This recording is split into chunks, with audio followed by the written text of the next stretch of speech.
오늘 우리에게 주시는 하나님의 말씀은 마가복음 4장 23절에서 25절 말씀, 마가복음 4장 23절에서 25절 말씀입니다. 제가 말씀을 봉독하겠습니다. 들을 귀 있는 자는 들으라. 또 이르시되 너희가 무엇을 듣는가 스스로 삼가라. 너희의 헤아리는 그 헤아림으로 너희가 헤아림을 받을 것이며 더 받으리니 있는 자는 받을 것이요 없는 자는 그 있는 것까지도 빼앗기리라. 아멘.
여러분은 과외 혹은 사교육에 대해서 어떻게 생각하시나요?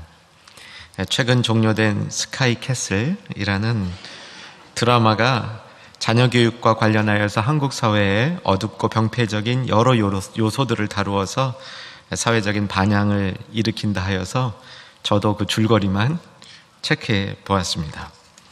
저 자신도 한국에서 학교를 다닐 때 과외를 받고 자란 세대입니다. 얼추 40년이 더 된 것 같은데 그때도 과외는 사회적인 병폐 문제거리로 이미 되어 있었습니다. 사교육이나 과외를 경쟁에서 이기기 위한 무리한 방법이나 그 이외에 자기의 특권을 드러내는 상징으로 사용한다면 이것은 사회의 어두운 부분임에 틀림이 없습니다. 그런데 사교육은 그 유래를 살펴보면 이미 오래전부터 있었던 것으로 가장 좋은 교육 방식이기도 했습니다. 왜냐하면 개인의 형편과 필요에 따라서 꼭 맞는 것을 제공해주는 맞춤식 배움 방식이기도 하기 때문입니다. 과외 수업의 예가 성경에도 나옵니다. 가장 탁월한 과외 선생님은 우리 주 예수님이셨습니다. 오늘 본문은 예수님의 과외 수업 내용입니다. 본문을 조금 넓혀 확장을 하면 4장 1절에서부터 34절까지 예수님이 특별한 교훈을 주고 계신데, 특별히 4장 10절에서부터 예수님의 과외 공부가 시작이 되고 있습니다. 한번 4장 10절을 눈으로 찾아가 주시고 같이 읽기 원합니다. 읽겠습니다. 예수께서 홀로 계실 때 함께한 사람들이 12 제자와 더불어 그 비유들에 대하여 물으니 일부 소수의 사람들이 예수님께 나와서 조금 전에 가르치셨던 그 비유, 그 내용이 무엇이냐고 물어보는 겁니다. 여러분, 그 비유의 내용은 1년 반 전에 다룬 내용입니다. 씨 뿌리는 자의 비유죠. 4종류의 밭에 씨가 뿌려졌습니다. 한번 복습해 봤으면 좋겠는데, 첫 번째 밭이 길가였습니다. 길가에 뿌려진 씨는 즉시로 그 효력을 상실하게 됩니다. 두 번째 밭은 돌밭이었습니다. 돌밭에는 자람이 있었지만 환난과 핍박이 왔을 때 그 능력을 상실했습니다. 세 번째 밭은 가시떨기였습니다. 잘 자랐습니다. 그런데 잘 자라는 중에 세상의 염려와 재물의 유혹에 기운이 막혀 결실하지 못했습니다. 마지막 밭이 무엇이었습니까? 옥토였죠. 어떻게 되었습니까? 30배, 60배, 100배의 열매를 맺었습니다. 예수님이 이 가르침을 주니까 제자들이 그게 도대체 무슨 뜻입니까? 하고 과외 수업을 요청한 겁니다. 예수님께서 과외 수업을 시작하면서 밭들의 내용을 하나하나 설명해 주셨는데 거기서 끝나지 않습니다. 성경을 다시 피시면 오늘 본문의 본문을 중심으로 앞뒤를 살핍니다. 1차 과외 공부가 끝난 다음에 예수님이 추가 과외를 하십니다. 21절을 보시면 또 그들에게 이르시되 특별히 모여있는 사람들에게 과외로 가르쳐 주셨고, 24절 오늘 본문입니다. 또 이르시되 세 번째 과외를 하시는 겁니다. 26절을 가시면 네 번째입니다. 또 이르시되 네 번째 과외를 하시고요. 30절에 가면 마지막 다섯 번째 과외를 하십니다. 또 이르시되. 자, 여러분 한번 생각해 보십시다.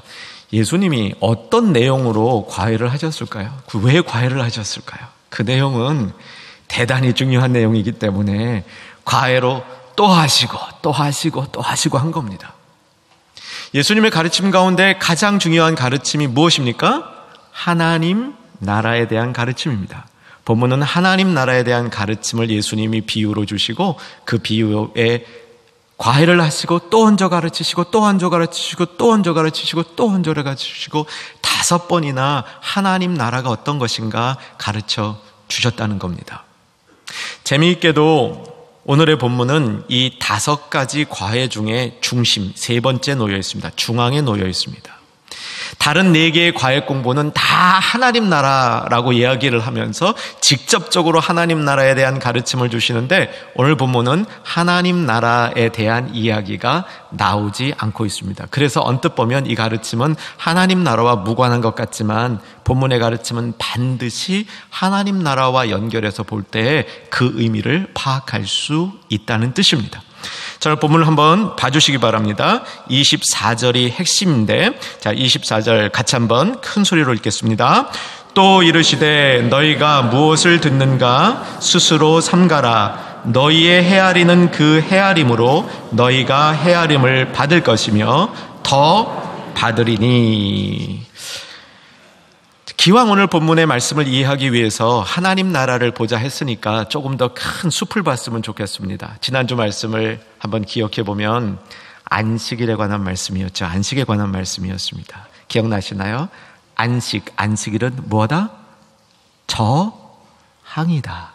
쉽게 우리가 안식할 수 없고 안식일을 지킬 수 없습니다. 이 세상과 저항하듯이 안식과 안식일을 지켜야 된다 말씀드렸고요. 아마 지난주 말씀 기억나시는 분들은 예수님이 안식일을 지키는 방법이 바리새인들과 달랐기 때문에 바리새인들이 예수님을 어떻게 하려고 결심을 했냐면 죽이려고 결심했습니다.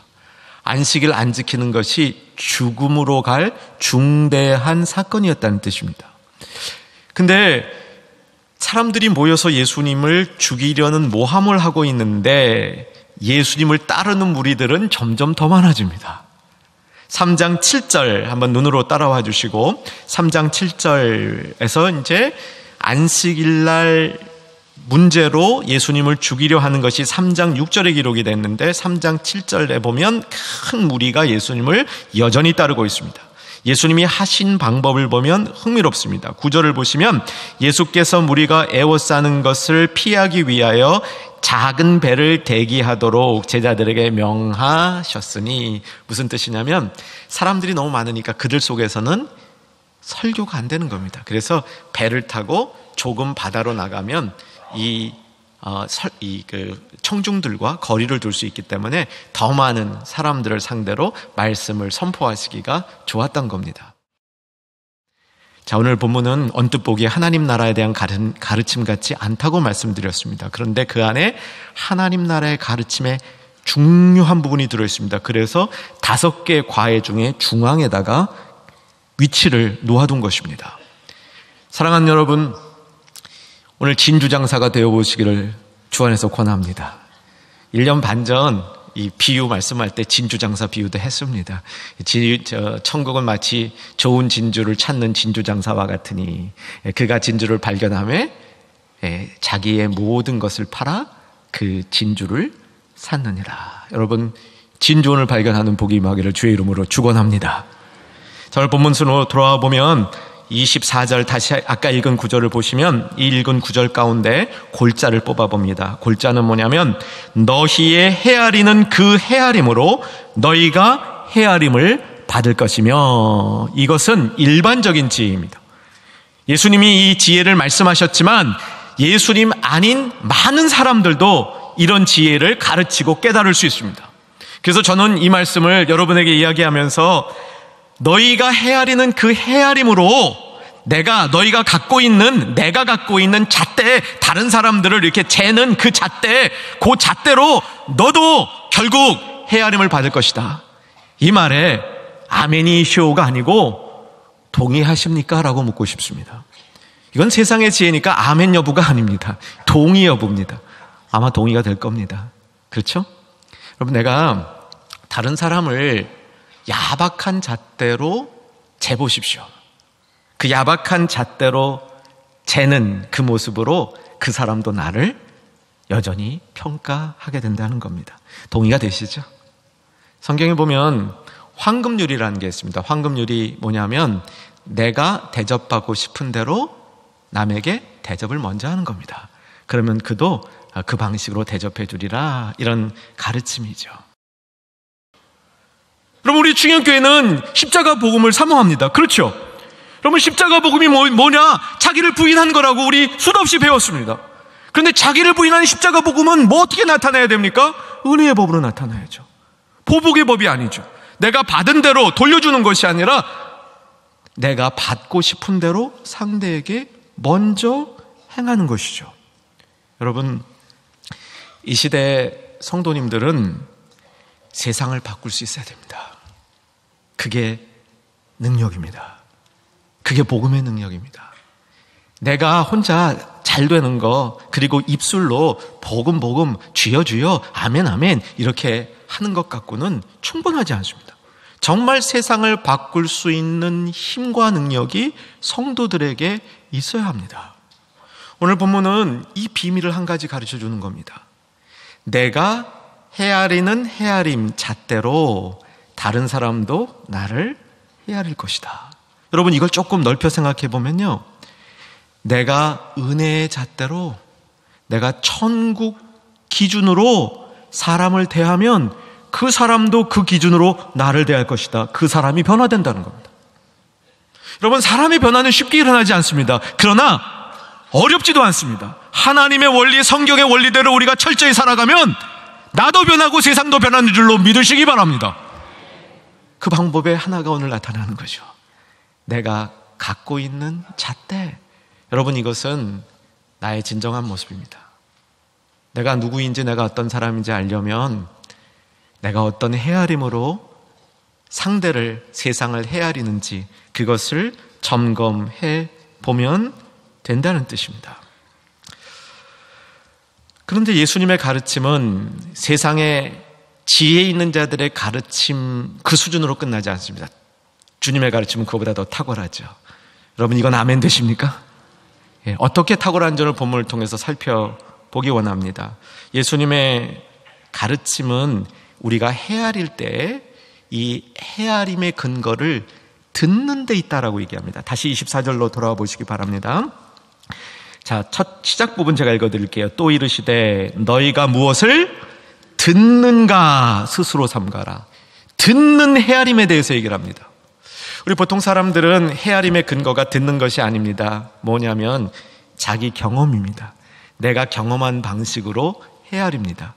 그런데 세상이 나에게 주는 경험은 하나님의 방식이 아닐 때가 참 많습니다. 그래서 우리는 믿음을 삶에서 실천하기 어려운 겁니다. 믿음은 들어서 나는 것인데 듣기는 했지만 우리의 헤아림은 그 들음에 근거한 것이 아니라 나의 경험에 근거하기 때문입니다. 오늘 예수님께서 가르쳐주는 헤아림의 특징은 듣는 헤아림인데, 이 듣는 헤아림이라는 게 성경적으로 무엇일까요? 우리 신구약 성경을 살펴보면 이 듣는 귀가 있다는 것은 순종한다는 것입니다. 그냥 그저 잘 듣고 끝나는 것이 아니라 듣는 말씀을 내 마음으로 받아들여서 내 마음이 그것을 듣고 흡수하여서 그 말씀대로 사는 순종이 시작된다는 겁니다. 다시 한번 1년 반 전에 여러분하고 나누었던 씨 뿌리는 자의 비유로 돌아가 봅니다.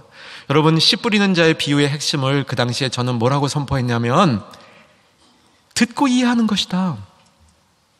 understand. 근데 그것을 under와 stand를 쪼개서 밑에 머물러 있는 것이다. 하나님의 뜻 밑에, 하나님의 말씀 밑에 머물러 있는 것이다. 이것이 듣는 자의 모습이라는 겁니다. 이것이 순종할 수 있는 사람의 모습이라는 겁니다. 우리나라에 이 두물머리라는 곳이 있죠. 아마 성도님들 대부분 알 겁니다. 우리 충영교회도 자주 그곳에 여러 교우구나 위원회 모임 때 가죠. 혹시 모르는 분 계시면 웃지는 마시고 살짝 찡그려 주시면 대부분 다 아시죠?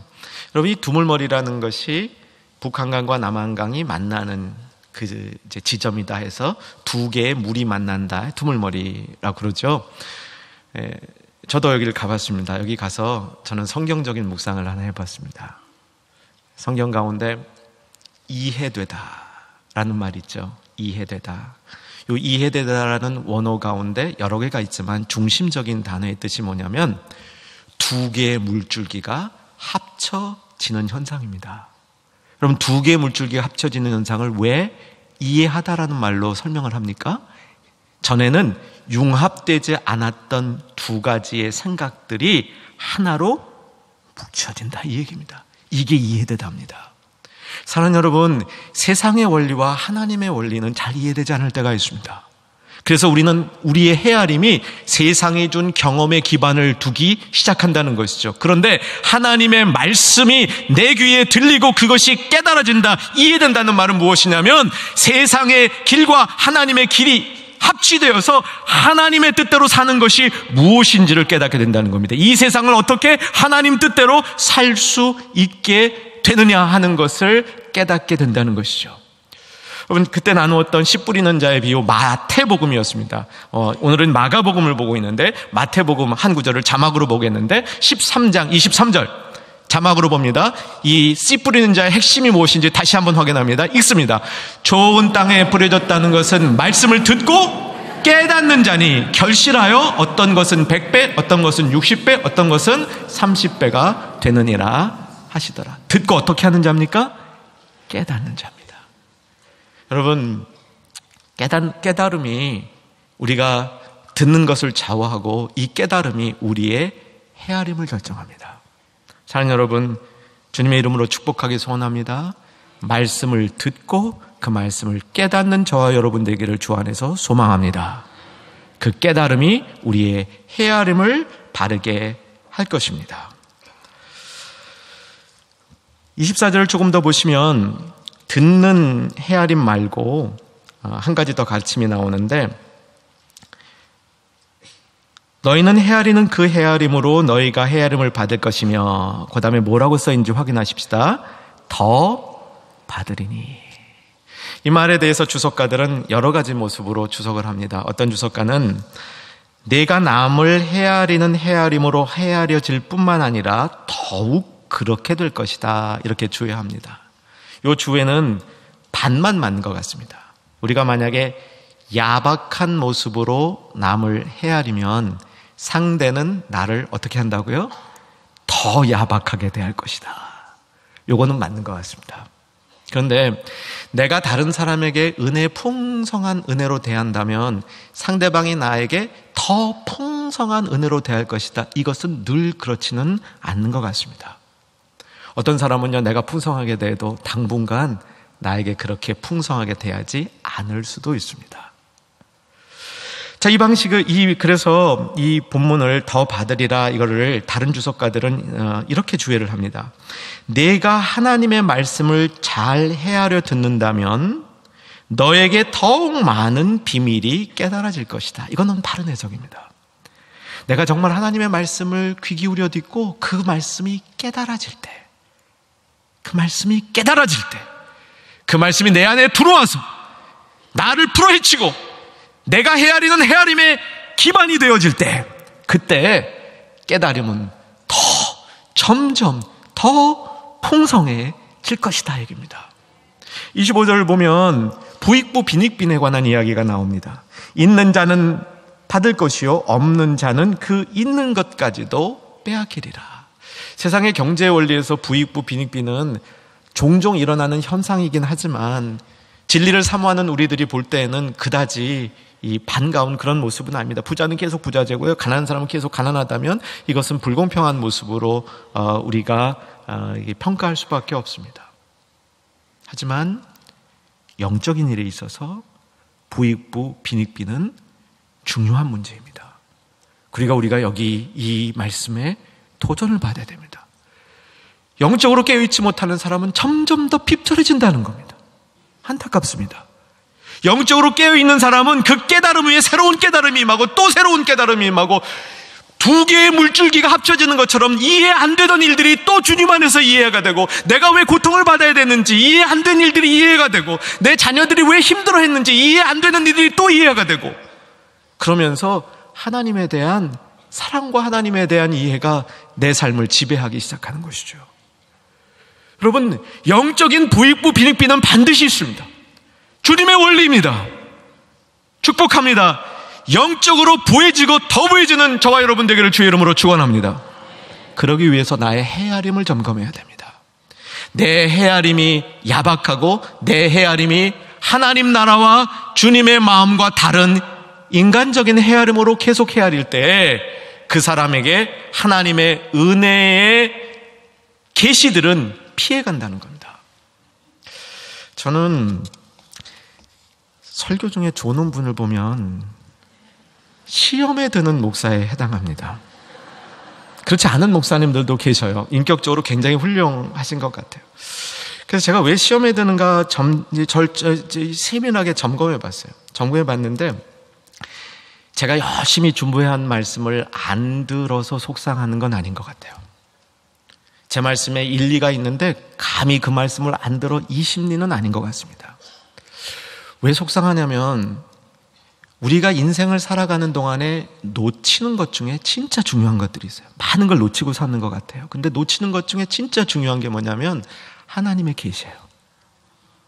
하나님이 우리의 믿음과 마음을 정말 움직여주시는 특별한 선물로 다가오는 말씀이 있는데 그 말씀을 놓치는 것은 참 안타까운 일입니다.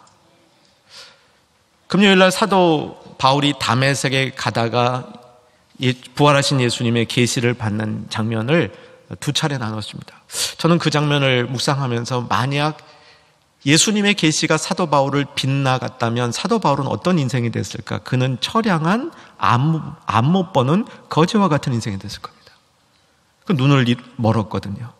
눈먼 상태로 그저 그냥 살아가는 가련한 인생이 됐을 겁니다.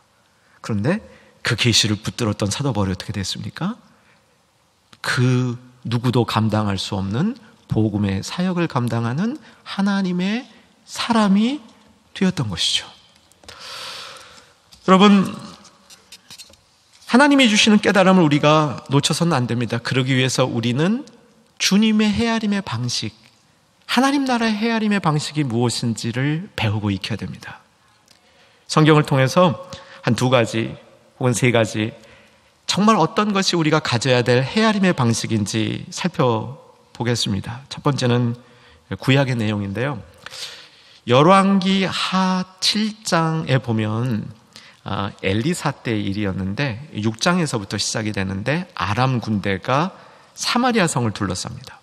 사마리아 성은 어떤 성이냐면 솔로몬 이후에 남북 왕국으로 분열이 되는데 북왕국의 수도가 사마리아입니다. 남왕국은 예루살렘이고, 그래서 아람 군대가 쳐들어와서 이 사마리아 성을 둘러쌉니다. 얼마나 이때 무시무시하게 둘러쌌는지 성 안에 먹을 것이 고갈되니까 먹을 것의 값이 천정부지로 뜁니다. 우리식으로 말하면 100배, 1000배 뭐 이렇게 뛰는 거예요. 상상할 수 없는 값이 되고 그 돈으로 살 수 있는 것도 없는 겁니다. 많은 돈을 줘도. 결국은 어떤 일이 벌어지냐면 자기 아이 삶아먹는 일이 벌어지는 그 사건이에요.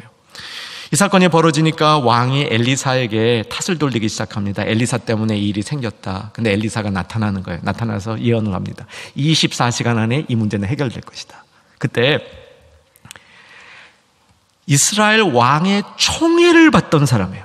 성경은 왕의 손이 이렇게 손과 함께하고 있었던 한 장관이 그 얘기를 들으면서 하늘에 창이 열린 듯 이 일이 어떻게 일어납니까? 절대로 못 일어납니다 라고 얘기를 하는 거예요. 그 사람이 어떤 사람입니까? 최고의 엘리트죠. 가장 권력을 많이 가진 사람입니다. 그런데 그 사람이 엘리사의 예언에 대해서, 곧 하나님의 말씀에 대해서 이 일은 절대로 일어날 수 없습니다. 내가 요즘식으로 말하면 이 일이 일어나면 내 손에 장을 지죠. 그리고 장담을 한 거예요. 근데 어떤 일이 일어났습니까? 여러분 아시잖아요. 4명의 문둥이가 이렇게 해주구나 저렇게 해주구나 마찬가지다 생각하고 먹을 거 있는 그 아람 군대 속으로 투항하러 가는 거예요. 성경에 기록이 됐죠. 4명의 문둥이가 지나가는 소리를 하나님이 어떻게 바꿨냐면 큰 군대가 몰려오는 말발굽 소리로 바꿨어요. 그러니까 아람 군대가 놀라가지고 밤에 다 야밤 도주했습니다. 4명의 문둥이가 가보니까 아람 군대의 진영이 텅텅 비었고 그들의 군수물자가 그대로 남아있는 거예요. 배 터지게 먹었습니다. 먹고 나니까 생각이 든 거야. 나만 먹을 게 아니다. 빨리 성 안에 있는 사람들에게 알려야 되겠다. 알립니다. 그래도 왕이 정탐을 내보내요. 왕은 그의 장관과 달랐어요. 정탐 내보냅니다. 내보내니까 사실이거든요. 나가자 한 거예요. 어떻게 된지 여러분 아시죠? 성에 있는 사람들이 밖으로 몰려나가는데 아까 그 말한 군대 장관이 가장 똑똑한 자기의 헤아림으로 어떻게 했어요? 절대로 안 돼. 적이 우리를 속이는 방법이야 하고 성문어귀에서도 이렇게 마구 썼다가 밟혀 죽었어요. 여러분, 우리의 헤아림이 어떤 헤아림이냐에 따라서 내가 헤아리는 방식으로 헤아림을 받는 겁니다. 우리가 정말 가져야 될 헤아림을 빌립보서 2장 3절, 2절과 3절에 기록이 되어 있는데 같이 한번 찾아봤으면 좋겠습니다. 다 같이 빌립보서 2장 2절로 가보십시다. 빌립보서 2장 2절 말씀. 신약성경 319쪽입니다. 빌립보서 2장 2절 말씀. 자, 같이 한번 읽겠습니다. 마음을 같이하여 같은 사랑을 가지고 뜻을 합하여 한 마음을 품어 아무 일에든지 다툼이나 허용으로 하지 말고 오직 겸손한 마음으로 각각 자기보다 남을 낮게 여기고, 수도 없이 들으셨죠? 받침에 조심하라고. 이 낮게가 지읒 받침이 아니라 시옷 받침이라는 것. 남을 나보다 좋게 여기라. 남을 나보다 우월하게 여기라. 하등하게 여기지 말라는 거죠. 남을 나보다 하등하게 여길 때, 지읒 받침되었을 때 어떻게 된다고 얘기합니까? 다툼이나 허영이 생기는 겁니다. 남이 나보다 못하다고 생각하니까 다툼이 자꾸 생기는 거예요. 남이 나보다 못하다고 생각하니까 허영이 생긴다고 얘기를 합니다. 4절로 넘어가 보시면 각각 자기 일을 돌볼 뿐더러 또한 각각 다른 사람의 일을 돌아보아 나의 기쁨을 충만하게 하라. 정상적인 방법이죠. 나를 먼저 돌아보고 다른 사람의 일까지 도와줘야 되는 거죠. 어느 때 이게 가능하다고 생각합니까? 말합니까? 남을 나보다 낮게 여겼을 때, 남을 나보다 못하게 여기면 그렇게 할 수 없다는 겁니다. 우리의 헤아림에 중요한 가르침이 있죠. 사실 성경의 이 두 구절만 생각하고 있어도 우리의 헤아림이 주님의 뜻에 맞는 헤아림이 될 것이라 그렇게 믿어 의심치 않습니다. 한 구절만 더 보겠습니다. 너희가 헤아리는 헤아림으로 너도 헤아림을 받을 것이다. 예수님이 이 가르침을 한 번만 주시지 않았던 것 같아요. 몇 차례 하셨던 것 같아요. 누가복음에 보면 조금 다른 문맥에서 똑같은 가르침을 예수님이 주시고 계십니다. 그리로 가보겠습니다. 누가복음 6장 38절 99쪽입니다. 누가복음 6장 38절 99쪽. 자, 예수님이 다른 상황에서는 이 가르침을 어떻게 설교하셨는지 38절을 읽어봅니다. 시작. 주라, 그리하면 너희에게 줄 것이니 곧 후이되어 누르고 흔들어 넘치도록 하여 너희에게 안겨주리라. 너희가 헤아리는 그 헤아림으로 너희도 헤아림을 도로 받을 것이니라. 저는요, 주라, 이것이 이웃에게 주라는 명령이 포함되어 있지만 1차적으로 하나님께 바치라, 저는 이렇게 이 부분을 해석합니다.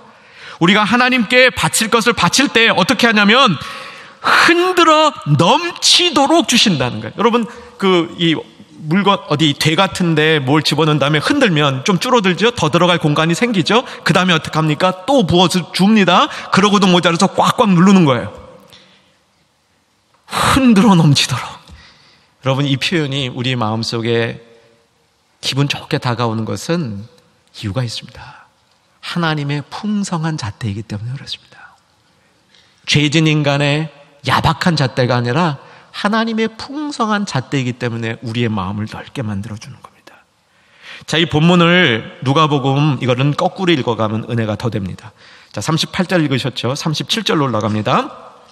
비판하지 말라, 그리하면 너희가 비판을 받지 않을 것이요. 너희가 비판하면 반드시 비판을 받는다는 것입니다. 너희가 헤아리는 그 헤아림으로 너희도 헤아림을 받을 것이기 때문입니다. 정죄하지 말라, 그리하면 너희가 정죄를 받지 않을 것이요. 용서하라, 그리하면 너희가 용서를 받을 것이며. 헤아림의 상호성을 계속 얘기하는 거죠. 36절 같이 읽습니다. 시작. 너희 아버지의 자비로우심 같이 너희도 자비로운 자가 되라. 더 위로 올라갑니다. 31절까지 올라가면 황금률이 나옵니다. 남에게 대접을 받고자 하는 대로 너희도 남을 대접하라. 내가 하는 헤아림으로 나도 헤아림을 받는다는 것입니다. 이제 말씀을 정리합니다. 여러분, 우리 중에는요, 참 마음이 굳어진 경우가 있습니다. 마음이 어디까지 굳어지냐면, 내가 헤아리는 헤아림으로 나도 헤아림을 받는다. 내가 되는 잣대로, 야박한 잣대로 다른 사람 야박하게 대하면 그 사람이 나를 야박하게 대한다. 이거 아는데, 알아도 나는 그렇게 할 겁니다. 그냥 딱 마음 독하게 먹으면 그거 별거 아닙니다. 그냥 나는 계속 야박한 잣대를 들이대고 사용하면서 살겠습니다. 이렇게 생각하는 분들이 있어요. 교회 밖으로 나가면 그런 분들이 더 많은 것 같습니다. 그래서 사회는 점점 나빠집니다. 그렇죠. 내가 야박하게 대함을 받으니까 나는 더 야박하게 대하는 겁니다. 그러다 보니까 상대는 나에게 더 야박하게 대하는 겁니다. 점점 나빠지는 거죠. 여러분, 아직도 설득이 안 되신 분들은 오늘 본문에 담겨있는 정말 중요한 교훈을 마음속에 담아야 됩니다. 이것은 하나님, 우리 주님이 우리에게 주는 말씀이에요. 네가 나에게 야박한 잣대로 대하느냐? 네가 이웃들을 야박한 잣대로 대하느냐? 그러면 내가 너희를 야박한 잣대로 대해버리라. 여러분, 이 말씀이 성경에 나옵니다. 어디 나오냐면 야고보서 2장 13절이에요. 자막으로 보겠습니다. 야고보서 2장 13절. 읽습니다. 시작. 긍휼을 행하지 아니하는 자에게는 긍휼이 없는 심판이 있으리라. 여기까지만. 긍휼로 대하지 않는 우리의 잣대를 야박하게 사용하는 사람에게 만약에 하나님께서 우리가 다른 사람을 대하는 그 방식으로 하나님의 잣대를 우리에게 들이댈 때 우리는 어떻게 되는 겁니까?